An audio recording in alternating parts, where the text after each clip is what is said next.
वक्त रहता नहीं कहीं टिक कर, आदत इसकी भी आदमी सी है।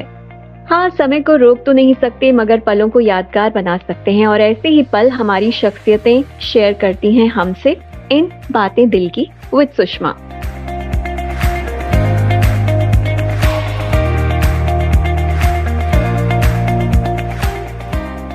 नमस्कार, मैं हूँ सुषमा। आज के एपिसोड में मेरे तकनीकी सहयोगी हैं श्री ओपी शर्मा। ये बात तो हम सभी समझते हैं कि हमारा शरीर ही हमारी सबसे बड़ी संपत्ति है, तो हुआ ना बेहद जरूरी इसका ख्याल रखना। इसमें भी एक जरूरी बात यह है कि शारीरिक के साथ साथ हमारा मानसिक स्वास्थ्य भी बहुत बड़ी भूमिका निभाता है हमें खुशी से तरोताजा रखने में।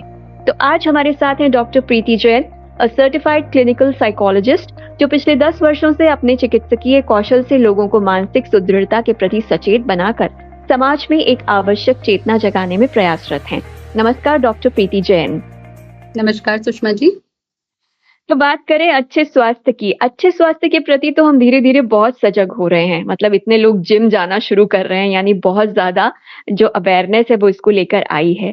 जानना चाहेंगे आपसे कि कैसे फिजिकल हेल्थ के साथ साथ मेंटल हेल्थ भी उतनी ही जरूरी है, जो हमारे डेली चोर्स में हमें खुश रखने में, एनर्जेटिक रखने में, पॉजिटिव रखने में मददगार है। जी, ये आपने बिल्कुल सही बात कही है कि फिजिकल हेल्थ को लेकर के लोगों में अवेयरनेस बहुत बड़ी है और बहुत ही तेजी से बढ़ी है। लोग जिम भी जा रहे हैं, वर्कआउट कर रहे हैं, बहुत सारी चीजें अपने फिजिकल हेल्थ को मेंटेन करने के लिए people are doing really good efforts. Right. But ये भी बहुत जरूरी है समझना कि हमारा मेंटल हेल्थ भी उतना ही इम्पोर्टेंट है, इनफैक्ट उससे कहीं ज्यादा इम्पोर्टेंट मैं मानती हूँ कि आपका शरीर तो संपत्ति है ही है, लेकिन आपका मन भी उससे बड़ी संपत्ति है। क्योंकि फिजिकल हेल्थ और मेंटल हेल्थ ये दोनों चीजें आपस में जुड़ी हुई हैं, अलग अलग नहीं है। If a person who is not mentally healthy then definitely physical health खराब होगी ही। तो इसीलिए ये बहुत इंपॉर्टेंट है समझना कि आपकी मेंटल हेल्थ का ध्यान रखें और जो भी आप सोचते हैं, जो आपके इमोशनल जो स्टेट है उसका ख्याल रखें, जब जरूरत पड़े तो उसको शेयर भी करें। एक दूसरी चीज़ जो मुझे समझ में आती है कि लोग क्यों फिजिकल हेल्थ के लिए ज्यादा अवेयर होते हैं as compare to mental health. Why? Because physical health issues बहुत ही क्लियरली एविडेंट होते हैं, है ना, दिख जाता है। अगर हमारे पेन होता है, तकलीफ होती है, तो हमें पता चल जाता है और हम इवेंचुअली फटाफट से डॉक्टर को दिखाते हैं और डॉक्टर से कंसल्टेशन भी लेते हैं। लेकिन जब मेंटल हेल्थ इश्यूज की बात आती है तो हम कहीं ना कहीं इस चीज को इग्नोर करते हैं, है ना, कि कोई बात नहीं, स्ट्रेस भी बहुत हो रहा है, डेली लाइफस्टाइल ही ऐसा है कि बहुत स्ट्रेस हो रहा है या बहुत ज्यादा सीवियर एंजाइटी है। लेकिन तब तक लोग इस चीज को इग्नोर करते रहते हैं जब तक कि वो बहुत ज्यादा सीवियर ना हो जाए। हम्म। तो ऐसा आपने बिल्कुल नहीं करना चाहिए। बिल्कुल इसके प्रति भी सजग होना उतना ही जरूरी है। अब बात करें इस पॉइंट की कि अपनी करियर यात्रा में आपने मेंटल हेल्थ के लिए लोगों को अवेयर करने का पाथ क्यों चुना? कोई खास वाकया इसका कारण बना, कोई खास माहौल, कोई खास प्रेरणा?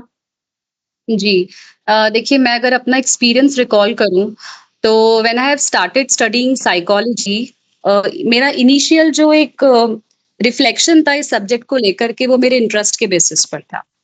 हम्म। बट जैसे जैसे इस सब्जेक्ट के बारे में और अपने आसपास जो भी मैंने देखा, ऑब्जर्व किया, जो एक डीपर अंडरस्टैंडिंग मैंने ली इस सब्जेक्ट के बारे में, तो एक चीज थी जिसने मुझे बहुत ज्यादा इंस्पायर किया कि लोग जब भी when I was a student of psychology, people used to say this term कि अरे ये तो पागलों का सब्जेक्ट है। Hmm. I heard this line a number of times even. तो मुझे समझ में आया कि अच्छा, लोगों की अंडरस्टैंडिंग एक्चुअली में है ही नहीं। It is still a stigma. If you are having a general problem like depression, if you're not feeling happy, this is something you can share with a person, a counselor or a psychologist. इसमें कहीं भी ऐसा कुछ shameful नहीं है, but people usually tag them. तो जी। तब मुझे लगा कि yes, there is a scope to do something good. Right. बहुत तेजी से वैसे तो वक्त की जो बदलाव की रफ्तार है वो बहुत तेज हुई है, कुछ सालों में तो बहुत ही तेज हुई है। और आपने बिल्कुल ठीक कहा कि पहले लोग शर्म महसूस करते थे अगर उन्हें कोई प्रॉब्लम होती थी कि लोग उन्हें वही शब्द से नवाज़ेंगे जो आपने जिसका ज़िक्र किया कि पागल कह सकते हैं। तो पिछले 10 वर्षों में हर बात में परिवर्तन आ गया है। किस तरह के प्रेशर्स हैं आज इंसान पर? देखिए अवेयरनेस में भी बहुत चेंजेस आए हैं। अब इतना स्टिग्मा और इतनी प्रॉब्लमैटिक स्टेटमेंट्स ऐसा सुनने को नहीं मिलता है, families are becoming more understanding and hmm. They are visiting psychologist, they are consulting. But time के साथ-साथ कुछ चीज़ें ऐसी भी हुई हैं जो कि बहुत ही ज़्यादा एक कंसर्न बन रही है और जो हमारे न्यू डायग्नोस्टिक मैनुअल्स हैं उसमें भी वो डायग्नोस्टिक प्रॉब्लम्स बन रही हैं।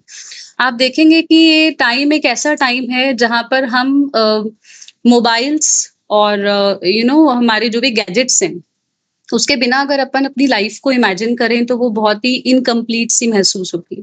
सो जी। This is the advantage. But यही एक बहुत बड़ा मेजर डिसएडवांटेज है जिसका excessive use now this is causing stress, digital dementia, which is usually the loss of memory. So a lot of problems are also associated with, advanced use of such gadgets. जी। Second, आपने कहा कि age group के हिसाब से pressures क्या हैं, तो हर एज ग्रुप के हिसाब से प्रेशर्स तो अलग-अलग हैं, हम रिलेट कर सकते हैं, लेकिन टाइम के साथ-साथ ये बहुत बदले हैं। पहले हमारे टाइम पर एक यंग एडोलेसेंट जो होता है बच्चा, who is around 15 to 16 years of age, इतना प्रेशर नहीं हुआ करता था। एक एम्बिशंस होती हैं लेकिन इतना ज़्यादा करियर का प्रेशर या एकेडमिक्स का प्रेशर, इतना ज़्यादा टफ कॉम्पिटिशन, तो ये प्रेशर्स पहले नहीं थे। और अभी number of cases those I am taking in my counselling centre, these hmm. Are the highest cases, highest number of cases of such kind of depression where even if the parents are putting pressure, unnecessary pressure on the students, or they themselves are taking such pressure. हुँ, बिल्कुल। This is the most concern. हुँ, और मैं मान सकती हूँ कि parents pressurise करते हैं, उसके बाद बच्चा अपना गोल बना के बैठ जाता है और अगर उसे सक्सेस नहीं मिलती है, तो वो डिप्रेशन में आ जाता है। यानी कहीं न कहीं अपने आप को साबित करने की जो बात है, वो बहुत बढ़ गई है बच्चों में। जी। कोविड जैसा काल जब आया तो बॉडी की इम्यूनिटी को बढ़ाने की प्रेरणा दी उस काल ने हमें और हमारे आसपास होने वाले जो ये हादसे हैं, जो हम सुनते रहते हैं, तो कहीं न कहीं मानसिक दुर्बलता को ही दर्शाते हैं। उन्होंने हमें मेंटल स्ट्रेंथ के प्रति जागरूक किया है, ये तो आप मानती हैं। तो मानसिक रूप से स्वस्थ बनने की कवायद में पहली सीढ़ी क्या है? ये बहुत ही अच्छा आपने क्वेश्चन किया कि पहली सीढ़ी क्या है, क्योंकि अभी अगर हम इस दौर की बात करें तो मेंटल हेल्थ अवेयरनेस को लेकर के बहुत सारे कैंपेन्स, बहुत सारा काम हो रहा है already. Hmm. But what is the first step, this is very important to understand. देखिए हमारा जो मन है, जो माइंड है, वो पूरी तरीके से एक प्रोसेसिंग सिस्टम है, हम उसको ऐसे समझ सकते हैं। जैसे कंप्यूटर एक मशीन है तो वो सारी इंफॉर्मेशन जो डेटा हम उसको प्रोवाइड करते हैं वो उसको प्रोसेस करता है।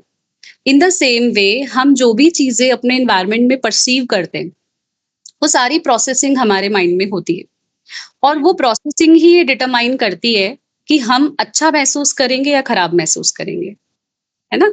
तो ये प्रोसेसिंग जो है ये हमारा परसेप्शन कहलाता है साइकोलॉजी में, यानी कि हमारा जीवन में चीजों को देखने का नजरिया, हमारा जी। सोचने का तरीका, the way we think, this is really important.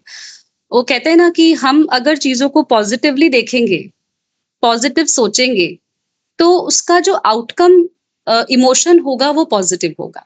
You will be satisfied, you will be happy, you will be feeling content in your life. और दूसरी तरफ अगर आपकी लाइफ में बहुत कुछ होने के बाद में भी if you continuously you have a tendency to think negative only, तो हुँ। डेफिनेट आप नेगेटिव इमोशंस को अट्रैक्ट करेंगे। और अब तो we have a new branch of psychology which is known as positive psychology. Okay. Yes, which talks about only, happiness, optimism, gratitude. So, this is the first step. Think positive, then you will feel happiness. बिल्कुल सही है। सकारात्मक सोच के साथ अगर हम आगे बढ़ेंगे ज़िंदगी में तो बहुत कुछ अच्छा मतलब उन्हीं वाइब्स को हम अट्रैक्ट कर पाएँगे। जी, एज ग्रुप वाइज या जो प्रॉब्लम्स अभी समाज की के प्रेशर्स की वजह से जो यहाँ पर मेरे सामने आती हैं, तो सबसे पहले बात करना चाहेंगे टीनेजर की। सबसे ज़्यादा बदलाव एक टीनेजर, एक ग्रोइंग बच्चा फेस करता है। तो क्या-क्या प्रेशर्स आते हैं? कैसे वो उनका सामना करे, स्ट्रॉन्ग रहे? माता-पिता की भूमिका इसमें क्या रहे? कैसे समझाती हैं? कि माता-पिता की भूमिका एक्चुअली बहुत ज़्यादा अहम है और ये एक बहुत बड़ा मुद्दा है डिस्कस करने के लिए, ना? हुँ, अ, हुँ, देखिए सबसे बड़ा जो इसमें प्रॉब्लमैटिक चीज़ है इस एज ग्रुप के साथ में वो है इनका इमोशनल इम्पल्सिविटी यानी कि इम्पल्सिव इमोशंस क्योंकि ये वो उम्र है जहाँ पर शरीर के अंदर बायोलॉजिकल चेंजेस हो रहे हैं यानी कि हार्मोनल चेंजेस हो रहे हैं। तो ज़ाहिर भी है कि बच्चे बहुत जल्दी इम्पल्सिव हो जाएँगे, रिएक्ट बहुत जल्दी करेंगे। लेकिन उसके साथ-साथ कुछ चीज़ें ऐसी कुछ फैक्टर्स ऐसे हैं आज के दौर में जो ऐड ऑन कर रहे हैं इन हार्मोनल चेंजेस में।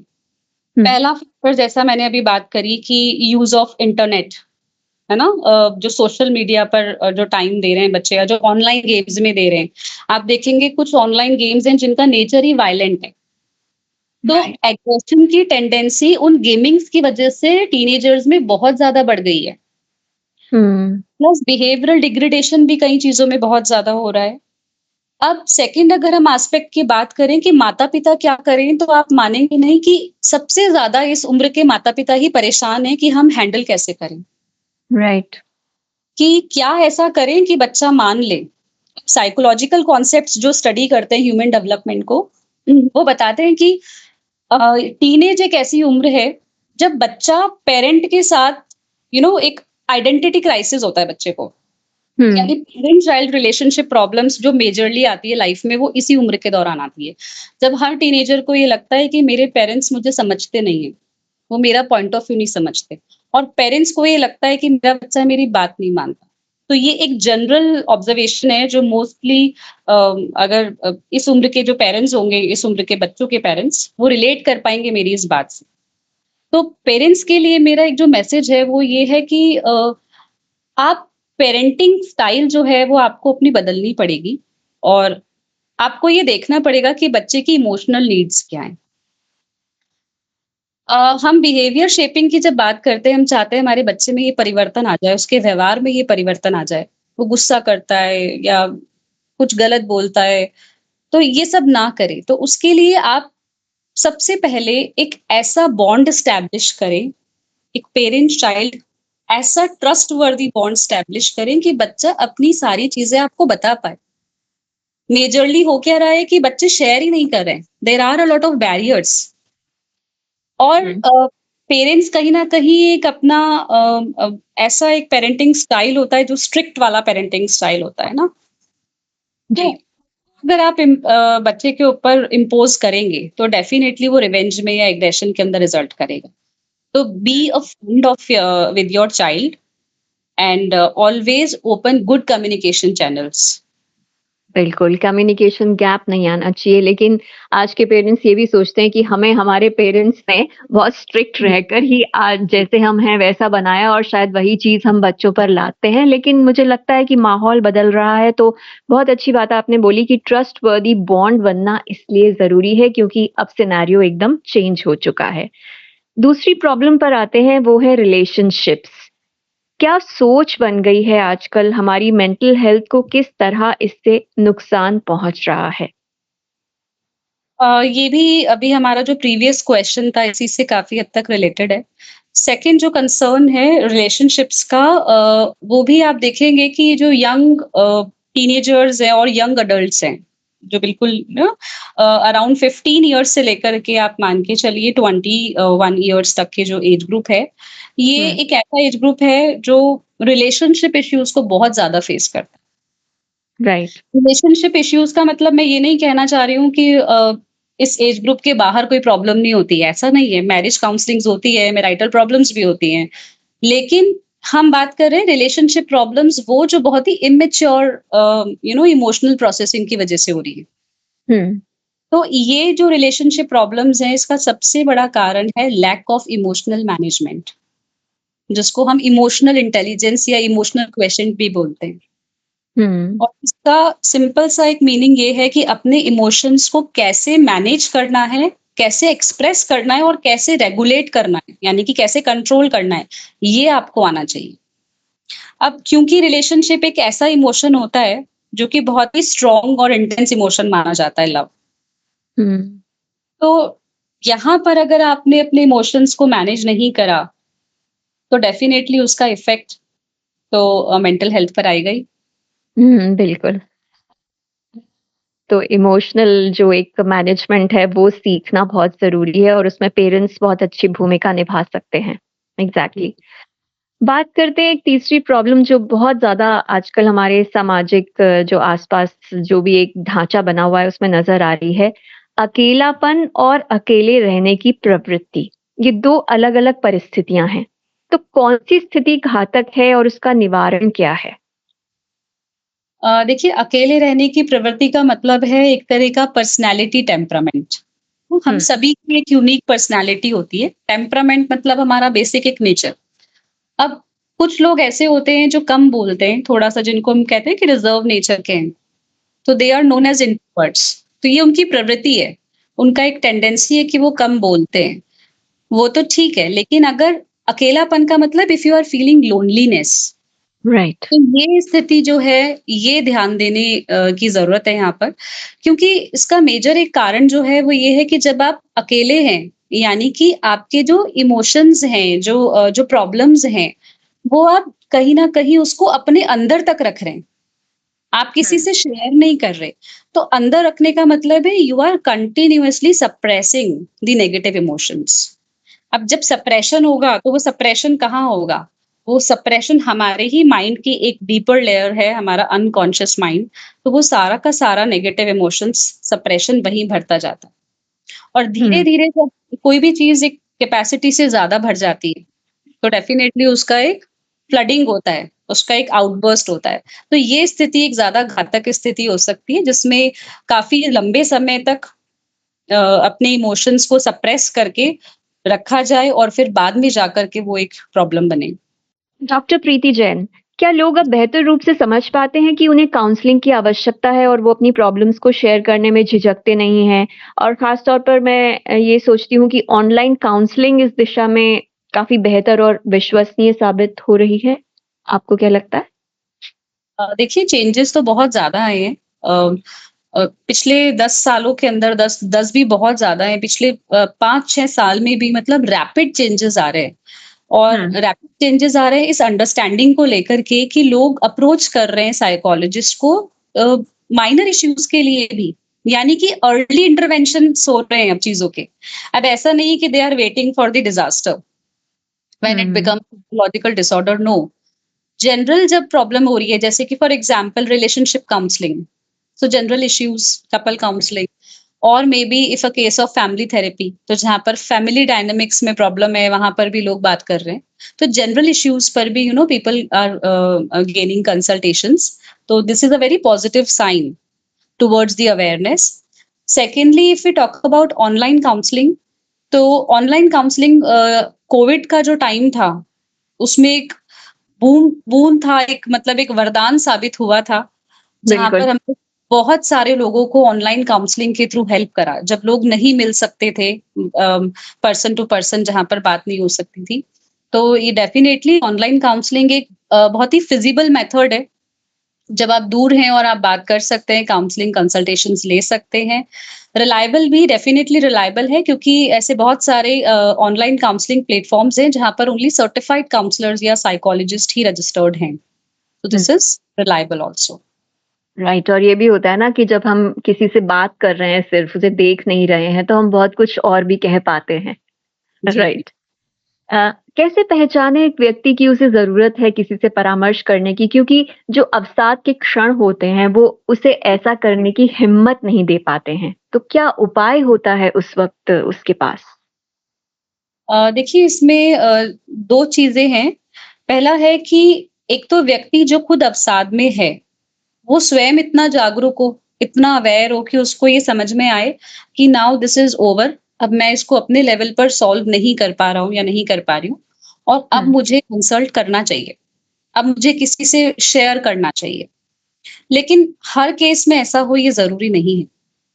तो उस बिल्कुल। केस के अंदर इम्पोर्टेंट बहुत मायने रखता है कि आपके फैमिली मेंबर्स या जो आपका सोशल सपोर्ट है, आपका सोशल नेटवर्क है, जो लोग आपके हुँ, आस-पास रहते हैं, वो इतने जागरूक हों आपको लेकर के कि उन्हें आपके अंदर आए हुए ये बदलाव वो महसूस कर सकें, वो समझ पाएँ और वो आपको भी गाइड कर पाएँ या आपको लेकर के किसी और प्रोफेशनल से वो कंसल्ट कर पाएँ। So um, always there are some warning signs. Warning signs का मतलब this is out of threshold. Threshold is a border line. जैसे कि उदास होना एक नॉर्मल इमोशन है। ऐसा नहीं है कि सैडनेस का मतलब सीधे मैं डायग्नोस करूं कि नहीं ये तो क्लिनिकल डिप्रेशन है, ऐसा बिल्कुल हुँ, नहीं है। ये नॉर्मल इमोशन है। लेकिन अगर कंटिन्यूअसली प्रोलॉन्ग्ड सैडनेस बनी हुई है और वो आपकी लाइफ की नॉर्मल फंक्शनिंग को भी अब इंटरप्ट करने लग गई है, अब किसी भी चीज में मन नहीं लगता या ऑफिस जाने का मन नहीं करता, कोई काम ही आप नहीं कर रहे हैं, ग्रूम भी नहीं हो रहे हैं, है ना? और हुँ, बहुत लंबे समय तक। तो अपने आप में एक वार्निंग साइन है जो दिखने लग जाएगा मैम फैमिली मेंबर्स को भी कि देयर इज सम प्रॉब्लम। वो आपसे पूछेंगे भी कि क्या प्रॉब्लम है। सो इस तरीके से हम अपने ऑब्जर्वेशन और अपनी विजिलेंस के थ्रू ये पता कर सकते हैं कि किसको कब परामर्श की ज़रूरत है। राइट। तो मुझे लगता है हर व्यक्ति के पास एक बॉन्डिंग होना बहुत ज़रूरी है, चाहे वो फ्रेंड्स की बॉन्डिंग हो, फैमिली बॉन्डिंग हो, ताकि जी, उसके साथ एक सपोर्ट सिस्टम चले, बहुत ज़रूरी होता है। जी। सोशल सपोर्ट तो एक बहुत बड़ा एक तरीके से दवाई की तरह काम करता है। जैसे आपने अकेलेपन वाला जो क्वेश्चन किया वो इसीलिए बहुत इम्पोर्टेंट है कि आपके पास में लोग हों। ज़रूरी नहीं है कि आप हमेशा अपनी फैमिली मेंबर से ही बात कर पाएँ। हो सकता है आप नहीं आपका इतना उनसे इतना क्लोज़नेस हो, आपके फ्रेंड हो, रिलेटिव हो, वो कोई भी हो सकता है person. But hmm. Social support होना इज़ वेरी इम्पोर्टेंट। और हर व्यक्ति अपनी बात को कहने में झिझके नहीं, मतलब जो उसके अंदर है वो कह पाए, ये चीज़ अपने आप में डेवलप करना हर इंसान के लिए आई थिंक बहुत ज़रूरी है। बहुत क्योंकि जब ज़रूरी तक है। वो बोलेगा नहीं तो जान नहीं पाएगा कोई भी। बिल्कुल। तो छोटी-छोटी बातें होती हैं हमारे लाइफ़स्टाइल की, क्या वो हो सकती हैं जिनका समावेश हमें करना चाहिए ज़िंदगी में अपने आप को मेंटली स्ट्रॉन्ग रखने के लिए? मतलब फिज़िकली स्ट्रॉन्ग के लिए तो बहुत लोग बहुत टिप्स देते हैं, बट मेंटली स्ट्रॉन्ग रहने के लिए हमारी लाइफ़स्टाइल में हम क्या चेंजेस छोटी-छोटी बातें जो हम इंक्लूड कर सकते हैं? आज की लाइफ़स्टाइल की अगर बात करूँ तो हमारे पास मैं जितनी भी वर्कशॉप्स या सेशंस भी लेती हूँ, तो आई यूजुअली आस्क कि आप अपने लिए स्वयं के लिए कितना समय निकालते हैं? हुँ, तो not believe even more than 70% of people से नो कि इतना हेक्टिक शेड्यूल है और इतना हम हमें टाइम ही नहीं मिलता। तो अपनी मेंटल हेल्थ इतनी आपके लिए इतना ज़्यादा लेस इम्पोर्टेंट नहीं हो सकती कि आप अपने लिए टाइम ना निकालें। तो सबसे पहला है लाइफ़स्टाइल का फर्स्ट मूल मंत्र कि आप अपने लिए चाहे 10 मिनट निकालें, 15 मिनट या एक आधा घंटा तो एटलीस्ट अगर आप अपने लिए निकालते हैं एक माइंडफुलनेस एक्टिविटी के लिए, जिसमें आप खुद के साथ समय व्यतीत करें और हो सके तो मेडिटेशन या सेल्फ इंट्रोस्पेक्शन करें कि आपका हुँ, क्वालिटी थॉट्स क्या है, क्वालिटी ऑफ इमोशंस क्या है, तो आप एटलीस्ट सेल्फ अवेयरनेस रख पाएंगे। सेकेंडली हमारे और भी बहुत सारी ऐसी एरर्स है जो हम अपनी लाइफस्टाइल में कर रहे हैं, चाहे वो डाइट से रिलेटेड हो या और दूसरे हमारी आदतें हों। जैसा कि आप देखेंगे एक और दूसरा प्रॉब्लम होता है टाइम मैनेजमेंट का, हुँ, है ना? हम कहते हैं हमारे पास समय की कमी है और हर कोई आप देखेंगे एंग्ज़ायटी या स्ट्रेस ये इसीलिए ज़्यादा है कि हमारे पास काम बहुत ज़्यादा है और समय हमें नहीं मिल पा रहा। चाहे हमें फैमिली को मैनेज करना है, अपने काम को करना है या कोई और रिस्पॉन्सिबिलिटी हमें निभानी है। तो अगर हम अपना टाइम मैनेजमेंट भी ब्यूटीफुली सीख जाते हैं कि हुँ, कैसे हम अपनी इन दिनचर्या को पूरी तरीके से व्यवस्थित रखना है, तो भी आधी आप एंग्ज़ायटी और स्ट्रेस कम कर लेंगे। एक वर्क बिल्कुल। लाइफ बैलेंस आपके अंदर बन जाएगा और इसके अलावा प्रोक्रेस्टिनेशन करना या जैसे चीज़ों को टालना। कुछ लोग होते हैं जो अवॉइडेंस ओरिएंटेड कोपिंग स्ट्रैटेजी अपनाते हैं। ना जैसे हुँ, कोई प्रॉब्लम आ गई तो उससे बचते रहते हैं, भागते रहते हैं। अब जितना ज़्यादा दूर भागेंगे उतना ज़्यादा बड़ी बन के वो प्रॉब्लम सर पे गिरेगी। तो it is right, better that we learn problem focused coping strategy.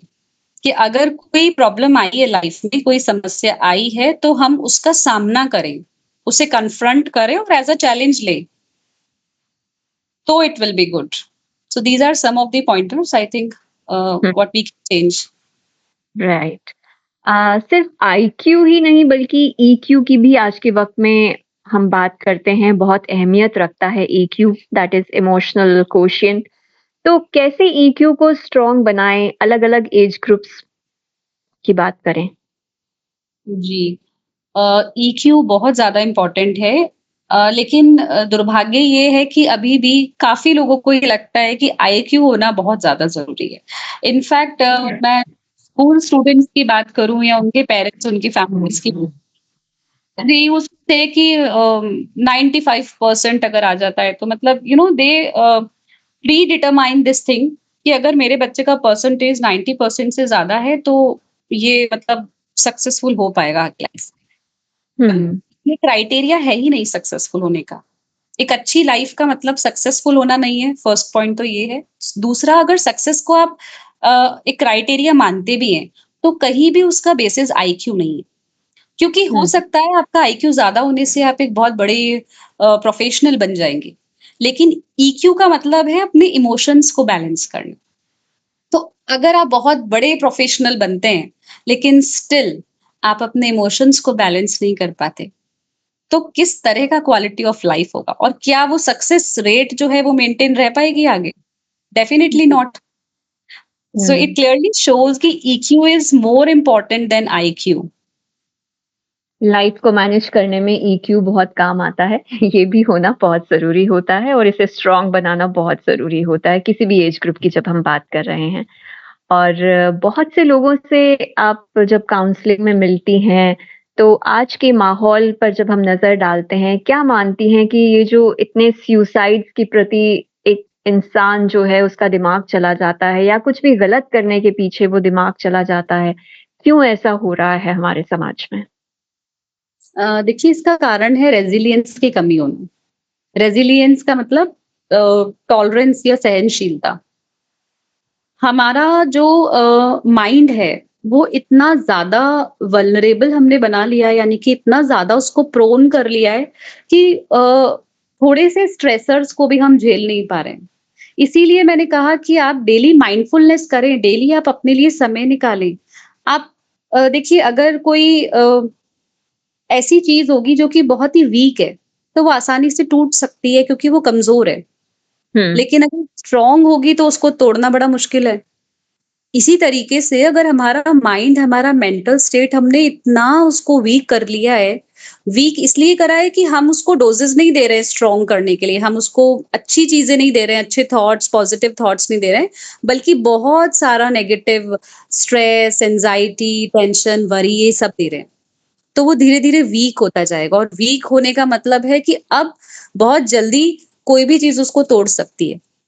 तो हुँ, सुसाइड्स का मतलब है कि डिप्रेशन का एक ऐसा स्टेट जब लाइफ में इंटरेस्ट या बिल्कुल लाइफ जो है वो वर्थलेस लगने लग जाए, तब इस तरह का कदम उठाया जाता है।